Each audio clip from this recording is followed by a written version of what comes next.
Hola amigos, ¿cómo están? Bueno, de nuevo con ustedes, aquí en este periplo diario de reflexiones de movimiento, reflexiones de un adulto mayor, mayor de edad y mayor de estatura. Bueno, hoy es 29 de enero y me dispongo pues a mi jornada diaria de ejercicio físico y mental. Siguen mis amigos criticándome que el programa es muy largo y yo lo entiendo. Podría, no sé, picarlo en 3 o en 4. Lo que pasa es que me gusta grabarlo en una sola pieza y me gusta o debo hacer una hora de ejercicio. Entonces, eh, digamos que recuerden que esto, además de ser un compromiso diario con mis seguidores, es también mi recurso de mover mi sistema circulatorio y respiratorio. Entonces, fíjense, la reflexión de hoy vuelve a tener que ver con Venezuela y Estados Unidos.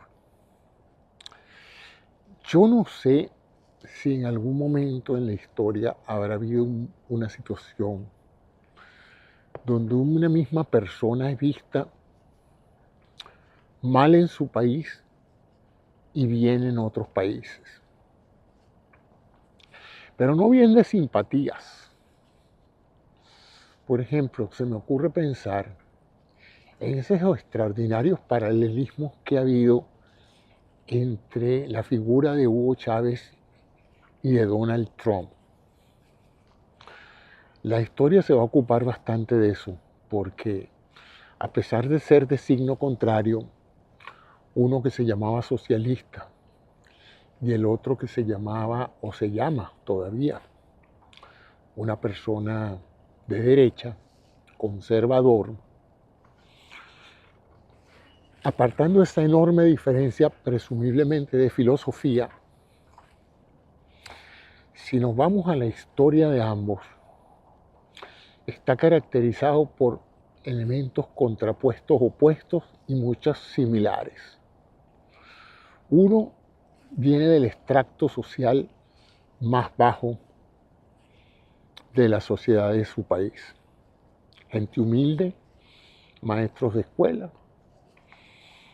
que se metió en la Fuerza Armada para adquirir una educación, probablemente para tener una profesión. Y Donald Trump, todo lo contrario, una persona nacida en cuna de rico, que evitó las Fuerzas Armadas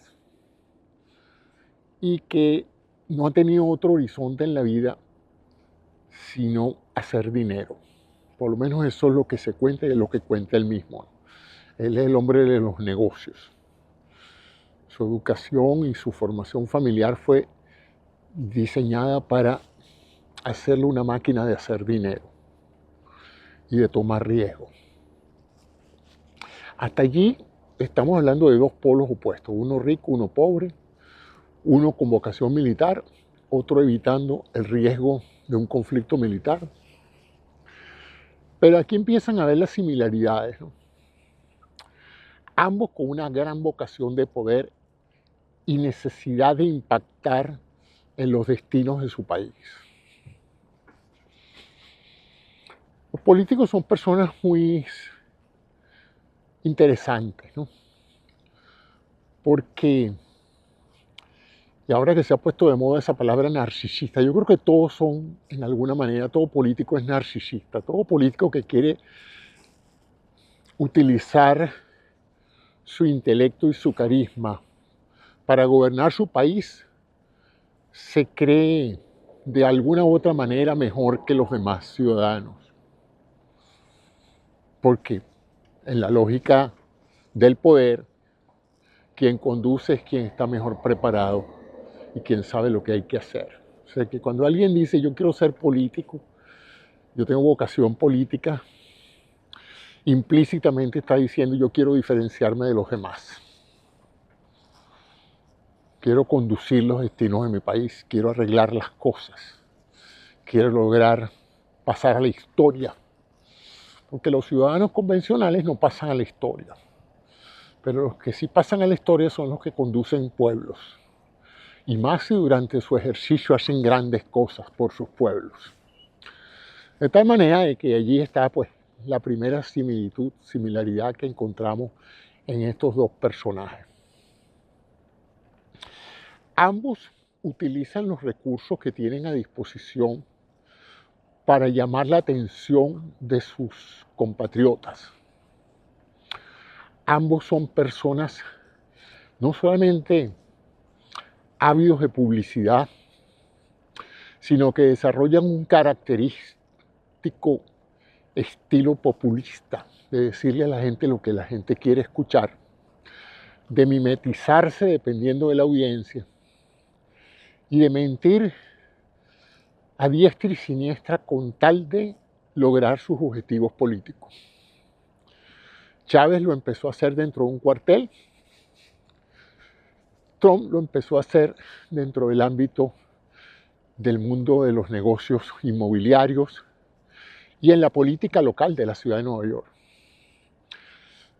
Solamente una persona muy ambiciosa ante un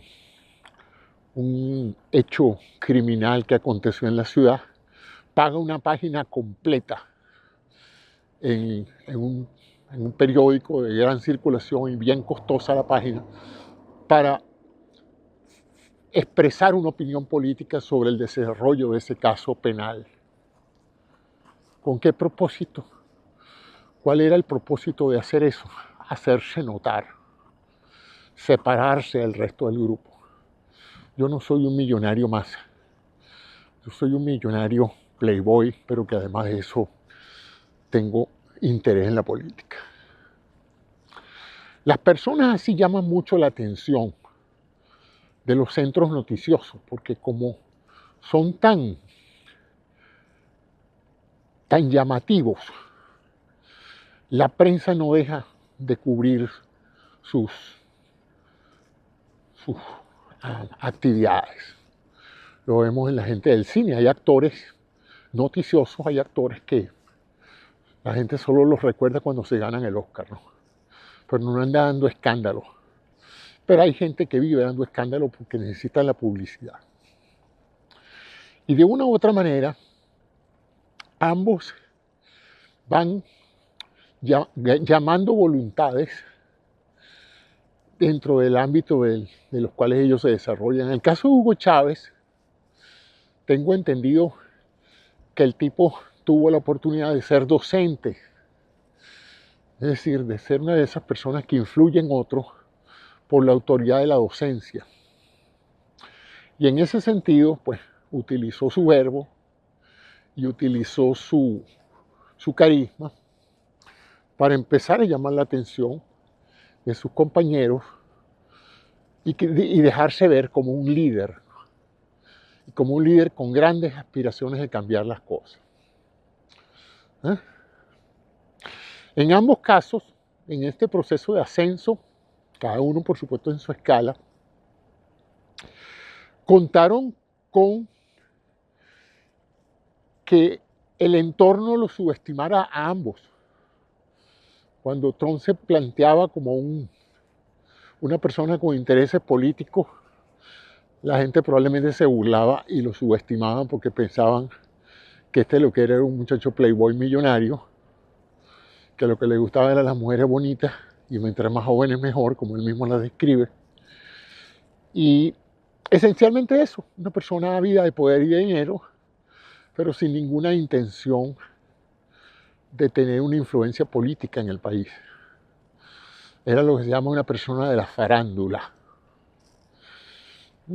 Igual pasó con Chávez. Chávez se mantuvo oculto durante muchos años, solamente conocido en el ámbito de unas cuantas guarniciones militares como una persona que organizaba cuadros de transformación militar y política en Venezuela, muy en en el legado conspirativo que ha habido en Venezuela siempre, de que los militares tienen dos trabajos. Uno, engordar, y el otro, conspirar. Eso, para los que me vayan a caer encima, no me lo dijo, no lo inventé yo, sino que una vez me lo dijo un general en el círculo militar, que estaba viendo unos generales borrachos, todos gordos, y me dijo: José, nuestra Fuerza Armada no tiene sino dos funciones: engordar, hacerse rico mientras pueda, y evidentemente conspirar. Conspirar porque todos tienen intrínsecamente esa visión de libertadores que nos dejaron nuestros padres fundadores, de que los militares no solamente deben defender el país, sino pretender usar esas armas para conducir el país por la vía política. Y esa ha sido nuestra más grande tragedia, que cada vez que te dan un sable, no solamente te dan un sable en la escuela militar para que tú defiendas la patria, sino que pareciera que tú inmediatamente sientes que tienes que crear la Gran Colombia, que tienes que liberar pueblos y que tú vas a usar ese sable para liberarnos de los tiranos y para construir la patria, ¿no? Cosa pues que en ese sentido debería hacerse en el ámbito de lo civil. Si tú tienes esa voluntad política, no deberías agarrar ese sable, deberías salirte de la Fuerza Armada, que es obediente al poder civil, y sencillamente dedicarte pues a la política, fundar tu partido o meterte en otro partido y empezar a escalar posiciones. Ninguno de los dos hizo eso. Ni Trump se metió como tal al activismo político, ni Chávez se metió en ningún caso abandonó la milicia para hacer eso. Ambos esperaron el momento preciso, oportuno, para incursionar en la política. Chávez lo hizo en el momento en que había una desmoralización del sistema democrático venezolano. Los partidos se acusaban mutuamente de corrupción, y no gratuitamente, porque de hecho había corrupción, muchísima. Había un desprestigio total de la clase política. No había un norte claro de hacia dónde llevar el país. Había unas diferencias sociales enormes, había una clase social pudiente que lo controlaba todo: la banca, las fábricas, las exportaciones, el control de cómo se gastaba el tesoro del Estado. No se pagaba impuestos casi, la gente evadía impuestos por todas partes. Venezuela vivía del petróleo. Y cuando el petróleo cayó, pues cayó la economía y empezó todo el mundo a chillar. Y en esa pérdida de brújula que causó la falta de viento para mover las velas, el barco cayó en un caos. Y ese fue el momento en que este comandante de paracaidistas creyó oportuno para venir a salvarnos a todos, según él, ¿no? Yo no estaba ya en Venezuela. No, sí estaba. Cuando el golpe de Estado sí estaba yo en Venezuela. Entonces él agarró sus 200 hombres, se montó en sus tanquetas, cuadró con otros militares la toma de otras ciudades del país, tomas asombrosamente sencillas.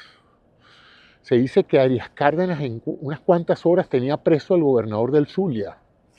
Una cosa como asombrosa. Tan fácil es poner preso a un gobernador y tomar una plaza militar. Y nadie salió a defender al gobernador. Interesante eso. Y lo mismo Valencia y otros sitios, esos centros importantes. Afortunadamente, el genio de la partida, que era Hugo Chávez Frías, no pudo controlar, no cumplió con sus objetivos, como él mismo lo dijo en una locación que resultaría famosa, la del por ahora no hemos cumplido los objetivos que nos propusimos. Bueno, menos mal que no los cumplieron, porque eso hubiera sido trágico si Venezuela en ese momento hubiera caído en manos de una dictadura militar, como era lo que se tenía planteado.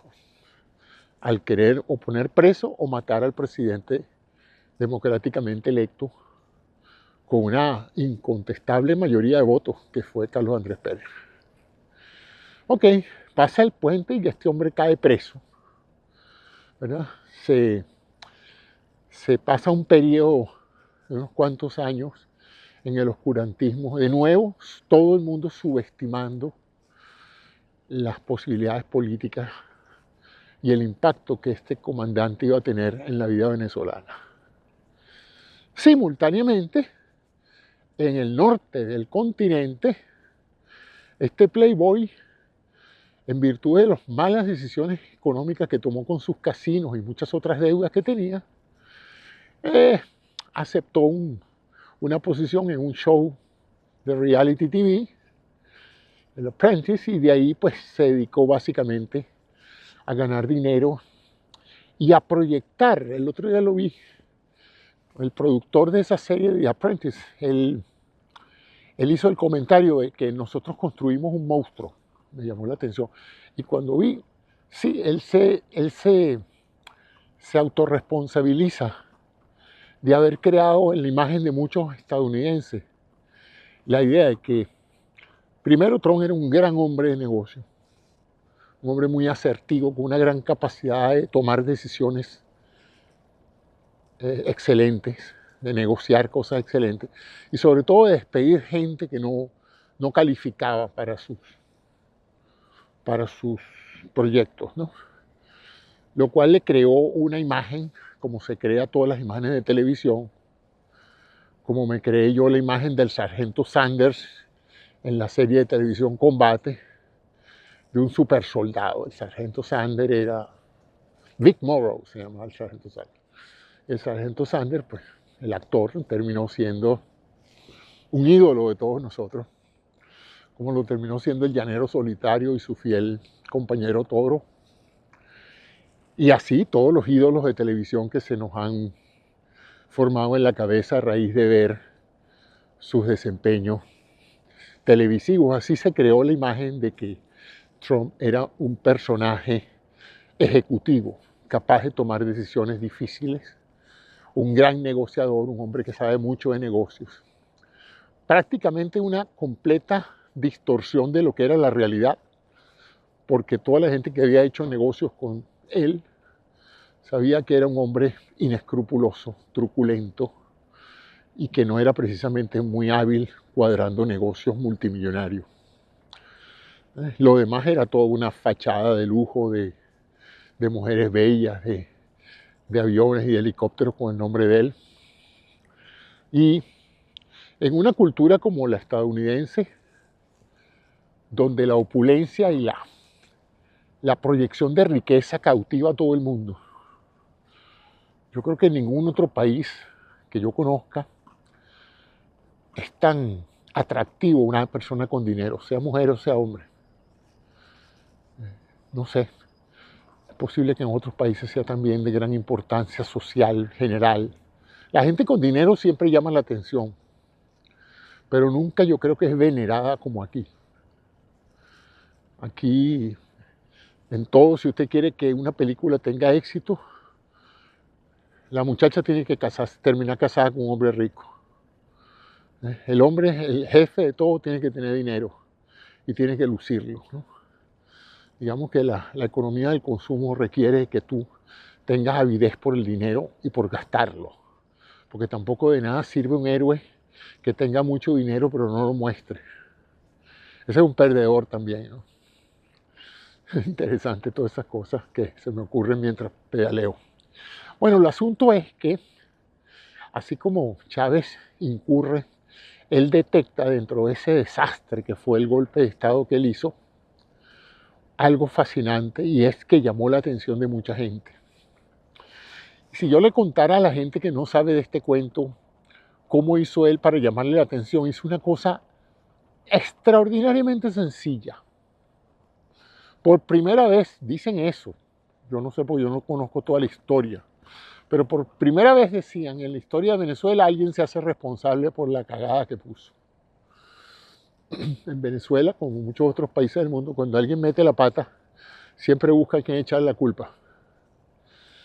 Y en esa famosa locución, de una u otra manera, él no renegó que él era el jefe y que él había fracasado, y que él era responsable de todo eso. Entonces, esa imagen que proyectó en algunos, lejos de decir, este es el sinvergüenza que nos echó esta broma de interrumpir el hilo constitucional, a mucha gente le pareció que era un acto noble de alguien que había tratado de cambiar las cosas y no había podido. Y como la situación estaba tan mala en lo económico, en lo político, y el desprestigio de la clase política era tremendo, empezó a engendrarse en el venezolano de a pie 3 fenómenos que la clase media y la clase alta venezolana no pudieron darse cuenta. Primero, que era un hombre que lucía varonil y valiente. No estoy diciendo que lo fuera, estoy diciendo que lo lucía. En esa presentación se mostraba erguido. Yo recuerdo mi primera impresión cuando vi ese video, y lo invito a ustedes a que lo vieran. Si ustedes no supieran que era Hugo Chávez, y ven ese grupo de militares que estaban frente a la cámara, el que imponía más seguridad en sí mismo era él. Todos los demás se veían nerviosos, inquietos, tenían esa postura del que no sabe lo que está haciendo. De manera que cuando él empezó a hablar, él era el último que yo creía que era el golpista. Yo me pasaba por la cara de los otros que estaban al lado de él pensando, ¿cuál será el golpista? Yo pensaba que este era básicamente el comandante que lo había atrapado. ¿Y cuál es mi sorpresa cuando él se presenta y con ese aplomo dice lo que dijo, por ahora? Y eso le encanta a la gente. Hay gente que respeta mucho cuando alguien habla con propiedad, con seguridad y con autoridad. ¿Y por qué autoridad? Bueno, porque él dio órdenes. Yo le pido a mis seguidores que bajen las armas y se rindan. Oye, eso significaba que él tenía el poder, que él tenía el comando. Porque en otras circunstancias los otros comandantes que se habían tenido éxito han podido haber dicho, mira, el que la pusiste fuiste tú, nosotros estamos en control, nosotros vamos a seguir peleando. Pero no fue así. Lo cual revela que o él temía por su vida, usted dijo, nada, si yo no digo esto me matan aquí, o sencillamente él era el que podía dar esa orden. Él era el que podía aplacar a todos los demás comandantes porque los demás comandantes aceptaban su liderazgo. Cosa interesante, que aceptaran su liderazgo. Todavía me pregunto quién fue el imbécil que lo dejó hablar por televisión. Eso no se hace nunca. Pero Venezuela es un país muy interesante donde pasa de todo. Entre otras, que se le deje a un delincuente el control del micrófono y la cámara. Pero bueno, vamos a asumir que no se tenía experiencia en eso. Yo espero que en el futuro, cuando haya un golpe de Estado, no se le ocurra a nadie darle el micrófono y la cámara al golpista para que dé órdenes o para que cree una imagen imborrable en la comunidad. Bueno, simultáneamente a todas estas, Donald Trump también está creando una imagen imborrable en la comunidad estadounidense. Un hombre guapo, varonil, rubio, anglosajón, gringo, el propio gringo. Como me decía más de una amiga mía, es que ese catire es bello. Interesante eso. La pasión de la latina por el catire bello. Bueno, lo cierto es que todo el mundo en el mundo político americano se burlaría de Trump. De hecho, lo hacían constantemente en las reuniones, etc. Y él empezó, pues, a crear esa imagen de, en el momento en que la confianza en los políticos habituales, en los políticos de turno, empiece a caer y haya problemas que confronta a la ciudadanía, voy a emerger yo como el salvador de la patria, como Sasamu Tema. Para los que no saben quién es Sasamu Tema, búsquenlo. en Google. Una excelente novela brasilera. Bueno, sigo con mi periplo de todos los días.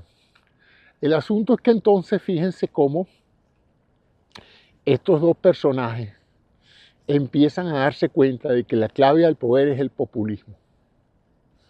Es aprovechar la coyuntura para denigrar de lo que se está pasando, para buscar un chivo expiatorio a quien asignarle la culpa del desastre de lo que está pasando y, por otro lado, a anunciarse como el gran salvador de la patria.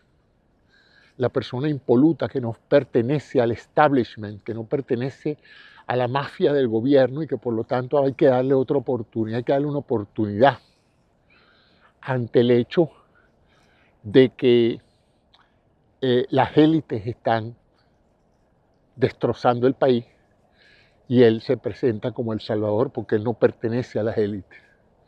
En el caso de Chávez, porque venía de un origen humilde, era mestizo, el color lo hacía sumamente atractivo a la inmensa mayoría de los votantes venezolanos, que no son blancos, para hablarlo así, un tono bastante racial, y que se identifican más con un mestizo en el poder que con un blanco de pelo liso, como se decía antes, ¿no? Es que él es de pelo liso, para decir, él no es muy negroide, ¿no? Interesante, porque nosotros los venezolanos nos consideramos que no somos un pueblo racista. Por lo menos yo nunca tuve ningún tipo de experiencia de subestimar a algún venezolano de piel negra o morena, sintiéndome yo mejor porque sea blanco. Sobre todo porque en mi familia hay muchas personas que son ancestros míos directos, que son de piel negra y de piel mestiza. Entonces, hubiera sido como escupir para arriba, empezar yo a sentirme diferente a ellos por el color de la piel. Pero para mi total y completo asombro, sí ha habido gente en Venezuela racista que ha considerado que la gente que no es de piel blanca, de origen extranjero, son personas o inferiores o que no merecen ser reconocidas por sus talentos y sus habilidades. Y confunden la falta de educación y de salud, de nutrición, con falta de inteligencia. Una de las más grandes tragedias es esa. Pensar que porque alguien ha pasado hambre y no ha podido educarse, no tiene mayor inteligencia, sino que la inteligencia solo es producto de aquellos que han sido bendecidos genéticamente por el color de la piel. Una gran tragedia humana, pero persiste todavía en muchas personas esa sensación. Bueno, lo cierto es que ambos aprovecharon la oportunidad. En el caso de Trump, mucho más tarde que Chávez. Y falta otro elemento dentro de esta historia de comparación de un lado y del otro. Y ya van a ver por qué al final del programa converjo en algo fascinante. El asunto entonces es que Chávez busca dinero, él necesita dinero para hacer su campaña política.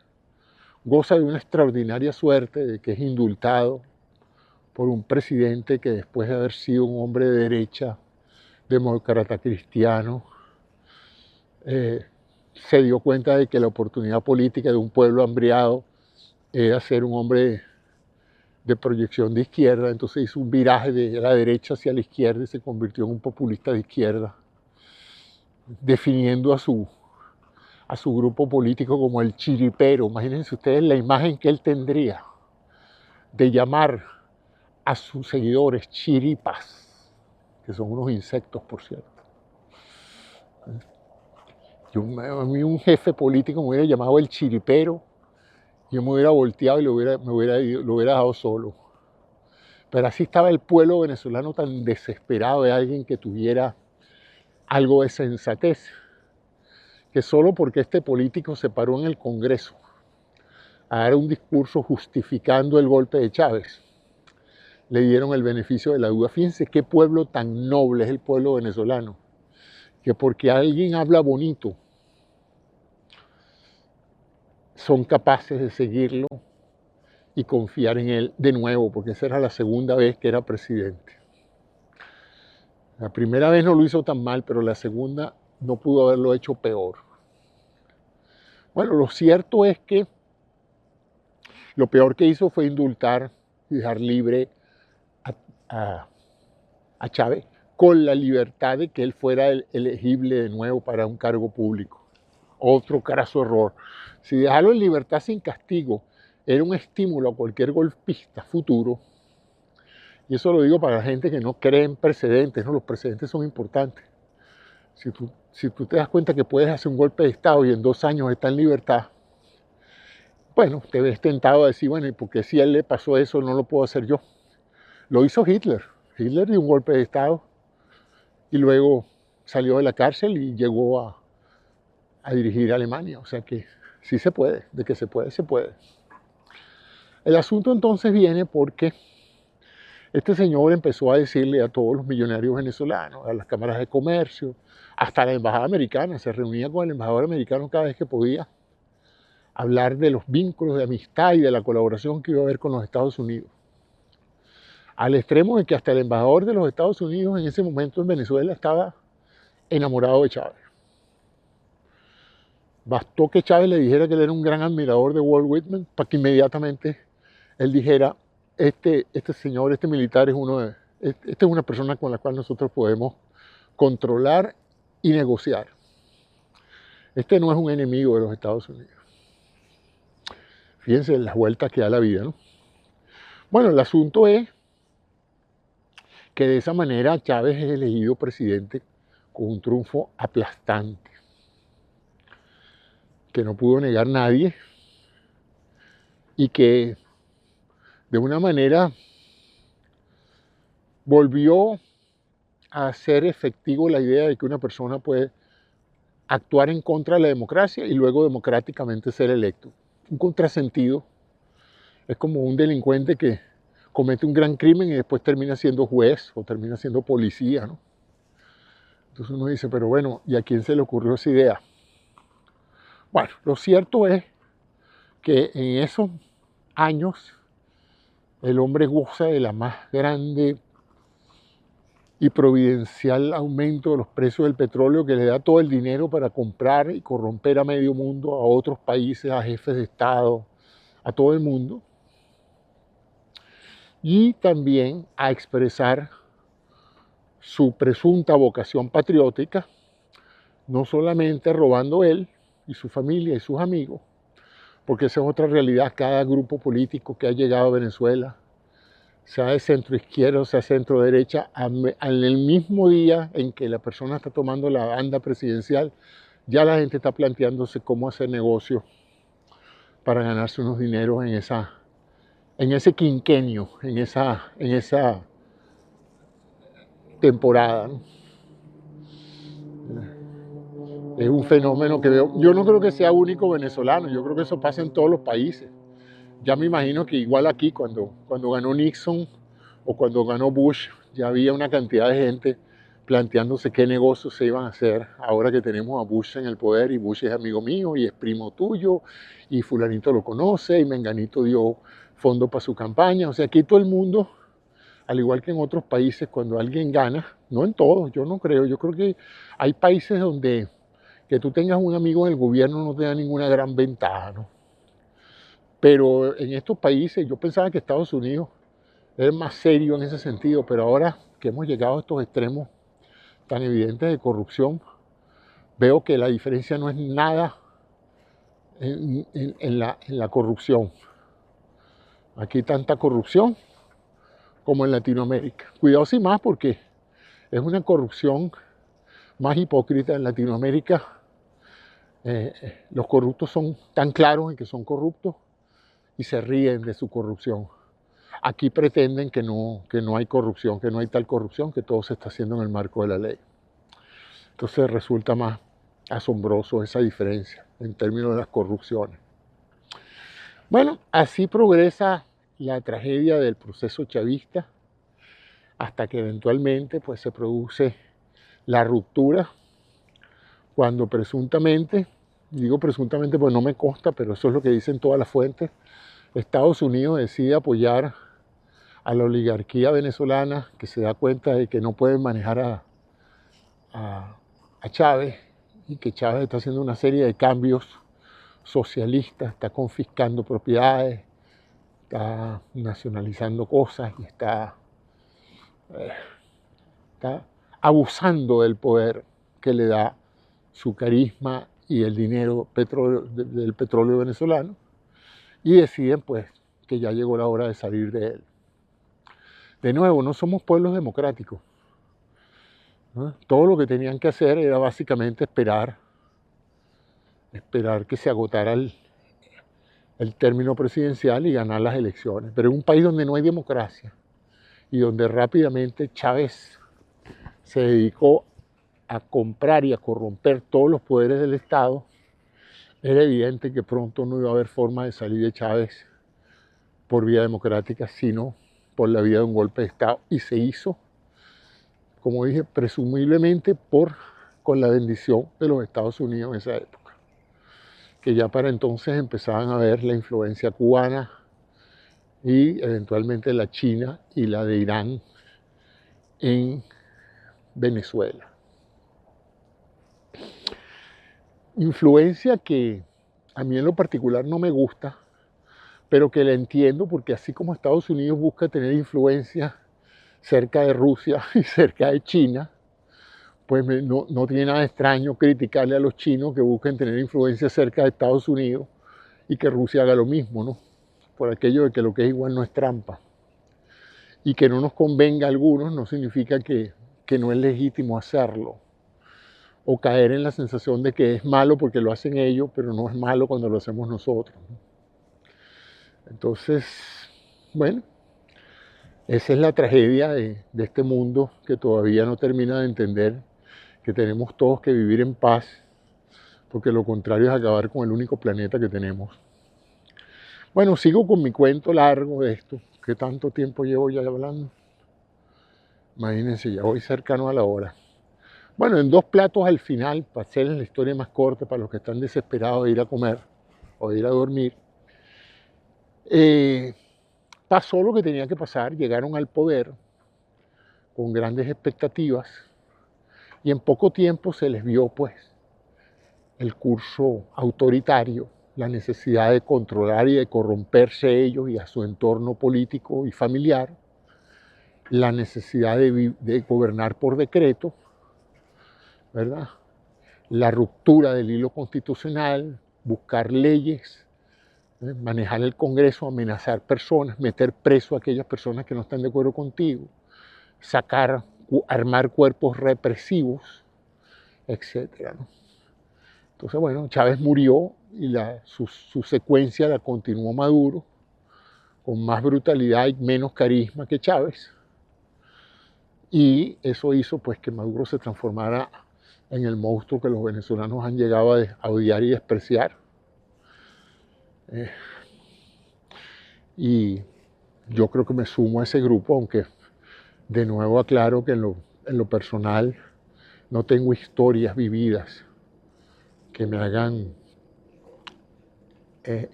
presentarme como una víctima de ese régimen, pero digamos que soy una víctima indirecta al ver a muchos familiares y amigos afectados por la tragedia del terrorismo de Estado venezolano con Maduro. Lo cierto es que ahora, ¿qué tenemos?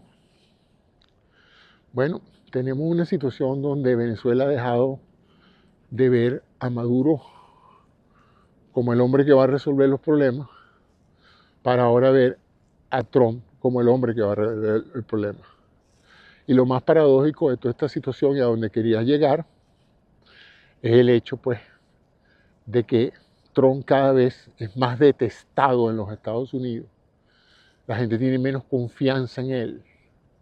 Ha transformado el país económica y socialmente en una comunidad sumamente afectada y dolida por sus acciones y irrespeto a la Constitución y a las leyes, gobernando por decreto, creando cuerpos militares para presionar y amedrentar a los ciudadanos, para acorralar a las personas que han llegado a este país y que se encuentran sin documentación legal, asignarles a ellos todos los dramas de la sociedad estadounidense actual parecieran ser ahora producto de unos cuantos millones de indocumentados que han llegado al país.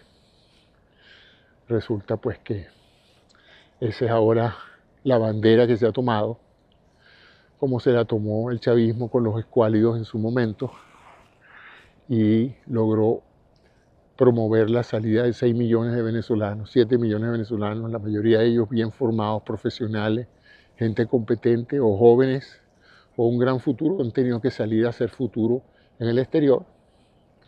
Y fíjense esto, pues ahora un golpe de Estado, porque entrar a un país que llevase el presidente y decir este país ahora es de nosotros, está bajo nuestro control, nosotros administramos su riqueza petrolera, nosotros decimos cómo se gasta ese dinero. Eso es un control, y ese control, pues como ustedes ya saben, se está ejerciendo a través de la misma gestión administrativa que tenía Maduro en el poder. Ayer estuvo Marco Rubio en el Congreso respondiendo preguntas, explicando cómo lo que hicieron no fue un acto de guerra. Le preguntaron, bueno, ¿y si nos hubieran hecho eso a nosotros? Ah, bueno, eso sí hubiera sido un acto de guerra. Pero como somos nosotros los que lo hicimos a otro país, pues ya no es un acto de guerra. Una cosa interesante, le dijeron, pero es que a Maduro lo estaba buscando la justicia, le dice, y a Netanyahu también. Y nadie ha agarrado y ha hecho una incursión en Israel para ir a capturar a Netanyahu, ¿no? O sea que fíjense que interesante es cómo se maneja esa hipocresía públicamente. Lo cierto es que Venezuela, presumimos que está bajo el control de Marco Rubio, por todo lo que dijo ayer, que él es el responsable de la política interna en Venezuela. Pero ayer parecía estar más ocupado de cómo se va a vender el petróleo, cómo se va a distribuir el dinero, que de las políticas internas de control social. Ellos hablan de una transición que está evitando una guerra civil. No entiendo por qué una guerra civil, porque presuntamente pues, la inmensa mayoría de los venezolanos quiere la democracia. Para que haya una guerra civil tú tienes que tener bandos de igual potencia, ¿no? Porque si no, pues la guerra civil no puede ser el 10% de la población contra el 90% de la población. Tendría que ser más o menos 50-50 para que fuera realmente una guerra civil. Si no, lo demás es una cuestión de asimétrica completamente, ¿no? Lo cierto es que las esperanzas del pueblo venezolano están cifradas en que Donald Trump transite hacia la democracia, mientras los estadounidenses estamos preocupados de que Donald Trump transite hacia la dictadura. Díganme ustedes si eso no es un extraordinario resultado de cómo están las cosas. Mientras 20, 30 millones de venezolanos confían en Donald Trump y en Marco Rubio para celebrar elecciones, vamos a decir que por lo menos 200 millones de estadounidenses no confían que Donald Trump va a hacer elecciones que permitan que él pierda el poder ahora en noviembre y luego dentro de 3 años. Si eso no les dice algo de quienes están liderando los cambios en cada uno de esos dos países, imagínense, ¿no?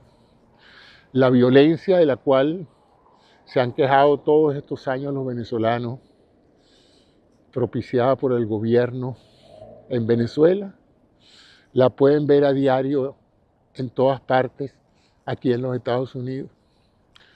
Basta entrar en cualquier noticiero oficial o extraoficial o extranjero o nacional o YouTube o Facebook para ver videos y videos y videos de atropellos hacia ciudadanos y atropellos mortales, ¿no? Me imagino que pensarán los venezolanos cuando procesen mentalmente que esa persona que ellos confían tanto que va a poner en orden el país y va a respetar los derechos ciudadanos y la soberanía del país, es la misma que está autorizando esa violencia contra sus propios ciudadanos. No sé. Supongo que debe ser así como cuando una mujer se va a casar con un hombre que ha sido acusado de maltrato a la esposa anterior. Y ella pensará, no, no, es que conmigo sí se va a portar bien. Mira, pero tú sabes que a la anterior casi la medio mata, ¿no? Y está convicto y confeso y ha hecho cosas horribles a su esposa anterior, no, pero a mí no me va a pasar eso. Bueno, en este caso es peor porque ni siquiera en la anterior, esto está aconteciendo simultáneamente.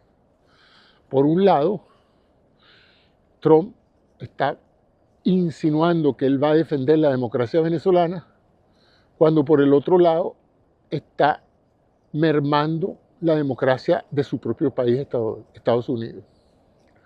Por un lado está anunciando un futuro bello para Venezuela, con ganancias y con riqueza, y por el otro lado tiene un país que cada vez duda más de su progreso económico, porque no está llegando a todo el mundo, y porque además de que no está llegando a todo el mundo,